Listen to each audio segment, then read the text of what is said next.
Situata ekonomike gjatë vitit të shkuar ishte kryefjala e kryeministrit Sali Berisha në takimin e përjavshëm me kabinetin e tij qeveritar. Numri 1 i qeverisë deklaroi se falë reformave të ndërmarra nga majoranca që ai drejton, vendi ynë ja doli të përballojë me sukses krizën ekonomike globale. Berisha nuk nguroi të sulmojë kundërshtarin e tij politik Edi Rama dhe programin ekonomik të partisë.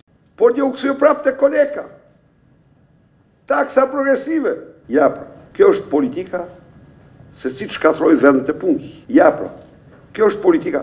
Shikoni, shumë interesante po ta nishin këtë filozofi. Foli edhe për agjensi speciale për taksa. As njëri për ju shqini këtu s'keni lexuar, edhe uroj të mos keni lexuar, siç kemi qenë detyruar të lexojmë ne për NEP-in, për politikën e taksave të veçanta të Leninit pas revolucionit tetorit, për të zhveshur të pasurit, për agjensinë speciale të Leninit për taksat e NEP-it, për politikën e NEP-it. Çfarë ishte NEP-i?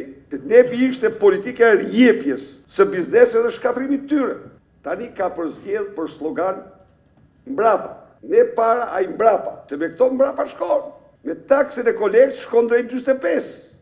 Zoti Berisha ju rikthye edhe një herë çështjes së krijimit të ligës mbar kombëtare të futbollit, por tashmë me një tjetër mënyrë. Kryeministri kërkoi që të gjitha klubet kosovare të regjistrohen si klube të qyteteve të ndryshme në Shqipëri, duke shmangur kështu problemet me FIFA-n. Lidhesh me ministrin e sport të nisë të Kosovës dhe të filloj regjistrimin nga Gjirokastra, gjerë në Kuks, nga të gjitha qyteteve të trojeve etnike shqiptare, skuadrat e tyre të regjistrohen klubet në mënyrë që diktatori ndërkombëtar që nuk lejoj ka të bëjmë këtë të bëjmë qënë këta mërë. Këto janë do më thënë, shtu thush, u dashka me marrë leje, Kuksi për të ujtë me Prizrenin.